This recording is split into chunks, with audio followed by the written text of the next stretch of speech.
Good morning dear student. चलिए आज देखते हैं दो चरों वाला रैखिक समीकरण का 3.4।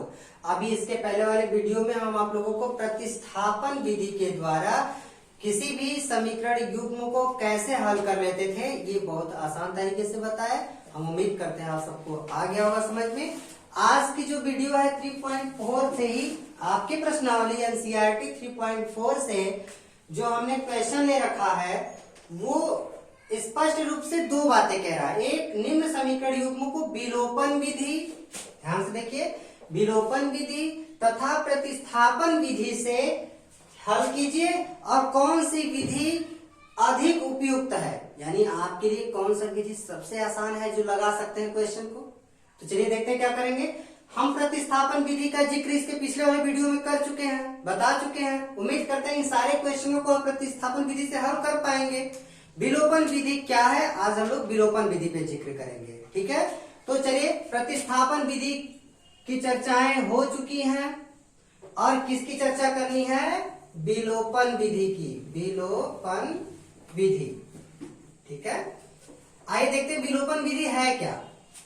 विलोपन यानी दो चरों में से किसी एक चर को विलुप्त कर देना। प्रतिस्थापन में क्या था, एक चर को दूसरे चर में परिवर्तित करना। इसमें क्या है, विलोपन में, विलोपन में एक चर को दूसरे चर में अगर देखते हैं तो एक को विलुप्त कर देते हैं। नाम से पकड़ कर लिए, आपको क्वेश्चन आ जाएगा। चलिए देखते हैं, जैसे एक क्वेश्चन को लेकर हल करें फिर आपको समझाते हैं। पहला क्वेश्चन है, हम एक क्वेश्चन बता रहे हैं, बाकी क्वेश्चन आप अपने से करिएगा। x + y = 5 समीकरण नंबर 1 और दूसरा 2x - 3y = 4 समीकरण नंबर 2। क्लियर है। ये दो, पहला क्वेश्चन कि दो समीकरण, हमने इसको समीकरण 1 और समीकरण 2 का नाम दे दिया। अब क्या करेंगे कि देखिए, विलुप्त का मतलब क्या होता है। विलुप्त का मतलब होता है कि यदि हम माइनस कर दे किसी संख्या को, मतलब गायब, गायब शब्द से समझिए आप। x, यहाँ x को गायब करेंगे तो y का मान प्राप्त होगा, y को गायब करेंगे तो x का मान प्राप्त होगा। लेकिन संख्याएं गायब होंगी कैसे, देखिए कैसे गायब होती है कोई भी संख्या। जैसे आपके पास 5 है, 5 हम दे दें और आपसे 5 हम माइनस करने के लिए बोले तो ये संख्या क्या होती है, देखिए गायब हो गई, 0 हो गया। एक उदाहरण दे रहे हैं कि संख्याएं जब आपस में बराबर होती हैं तो माइनस कर देने पर वो क्या हो जाती हैं, विलुप्त हो जाती हैं। क्लियर है। तो देखिए, बराबर, सबसे पहला काम इस विलोपन विधि में दोनों समीकरण में किसी एक राशि को बराबर करते हैं। जैसे हमको पहले टारगेट सेट करें, किसका मान प्राप्त करना है। चलिए, x का मान प्राप्त करना है, कोई कह रहा नहीं y का मान प्राप्त करना है, तो चलिए भी हम आपकी बात मान लेते हैं, y का मान प्राप्त करते हैं। यदि y का मान प्राप्त करना है तो x को गायब करना होगा। x को गायब करने के लिए कितने की कमी है, यहाँ 2x है, यहाँ केवल x है। तो कहेंगे क्या कि समीकरण 1 में, समीकरण 1 के दोनों पक्षों में, देखिए दो पक्ष होता है, एक x + y एक पक्ष, बराबर की उस साइड वाला दो पक्ष के दोनों पक्षों में जो संख्या कम होती है उसी संख्या से गुणा करते हैं। 2 की कमी है, 2 से गुणा करने पर। क्लियर हुआ। तो देखिए क्या आएगा, करिए गुणा, 2x + 2y = 2 × 5 = 10। ये नया समीकरण दिखने लगा, इसलिए इसका नया नाम समीकरण 3। और समीकरण जो दूसरा था उसको कोई चेंजिंग नहीं किया, इसलिए उसको उतार लेंगे। समीकरण 2 को देखिए जो कहते हो हम लिख लिए। अब लिखने के बाद चिन्ह परिवर्तन करके घटा दें, क्योंकि ये प्लस प्लस है, जुड़ जाएगा। माइनस कर दें तो जो प्लस है माइनस, जो माइनस है वो प्लस, जो प्लस है वो माइनस, सब जगह चिन्ह परिवर्तन कर देंगे। और फिर ये देखिए कैंसिल हुआ, कितना आया। अब जोड़ दें इसको तो 3 × 2 = 5y = 10 में से 4 माइनस करें तो कितना हुआ, 6। और यहां से y का मान प्राप्त हो गया 6/5, ये 5 नीचे चला गया। देखिए इस तरीके से y का मान प्राप्त होगा। अब y का मान हम समीकरण 1, 2, 3, वही प्रतिस्थापन वाली प्रक्रिया, किसी भी समीकरण में रख देंगे तो x का मान निकल जाएगा।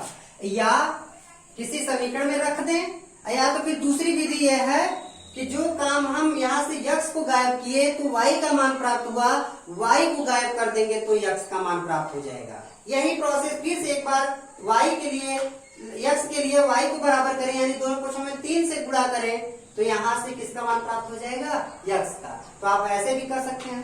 दूसरा प्रोसेस है कि y बराबर 6/5, y बराबर 6/5 समीकरण इसमें रख दें, 1 में 2 में कहीं रखवा लीजिए, 1 में रखने पर तो क्या हो जाएगा, x प्लस y की जगह पे 6/5 बराबर 5, पक्षांतर कर दीजिए, 5 माइनस 6/5, 5 बचे 25 माइनस 6/5 और घटाए तो कितना आ गया, 19/5। तो इस तरीके से किसका मान प्राप्त हुआ, x का भी मान प्राप्त हो गया। तो ये कौन सी विधि थी, विलोपन विधि। विलोपन विधि द्वारा हमने x और y के मानों को ज्ञात करना सीख लिया। अभी जो हम कह रहे थे, देखिए यहां से जो मान इसमें रखे तो x का मान प्राप्त हुआ, और यदि हम चाहें कि x का मान इसी प्रोसेस से लगाएं तो हम वो भी थोड़ा सा करके दिखा देते हैं। हालांकि क्वेश्चन आपका हल हो चुका है, लेकिन जो बातें हम मुंह से बताएं अगर उसको हम करके दिखाएं तो आपके लिए आसानी हो जाएगी। चलिए हम बताते हैं। देखिए विलोपन विधि समझ में आ गया। जब समझ में आ गया तो जैसे हमने कहा कि ये समीकरण 1 में x का मान निकालने के लिए y को बराबर करते हैं, y का मान निकालने के लिए x को बराबर करते हैं। तो अभी हमने देख लिया है कि x को हमने बराबर करके काट दिया, y का मान निकल गया। तो एक काम करते हैं, आप देखिए हम y का नहीं, यहाँ x का मान प्राप्त करें तो x का मान हो चुका है, लेकिन इसी मेथड से करना हो तो कैसे करेंगे। आइए एक एक्स्ट्रा चीज दिखा रहे हैं आपको। क्या करेंगे, समीकरण 1 के दोनों पक्षों में देखिए y को गायब करके x का मान निकालना है, तो 3 का गुणा करेंगे, 3 से गुणा करेंगे।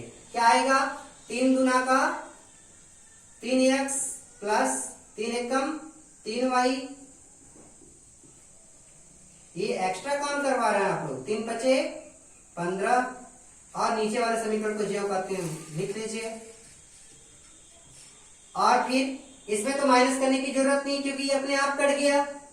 क्या आया, 3 दू 5x बराबर 15 4 19 और x का मान आ गया 19/5। देखिए अब यहां से y का मान निकालना हो तो x का मान किसी समीकरण में रख देंगे तो y का मान निकल जाएगा। अब इसके पहले 19/5 19/5 पता चल रहा है कि दोनों विधि सही है, किसी भी विधि से हम उस क्वेश्चन को हल कर सकते हैं। तो ठीक है, अब हमें लगता है कि आप लोगों को प्रतिस्थापन और विलोपन दोनों विधि बहुत ही आसानी से समझ में आ गया होगा।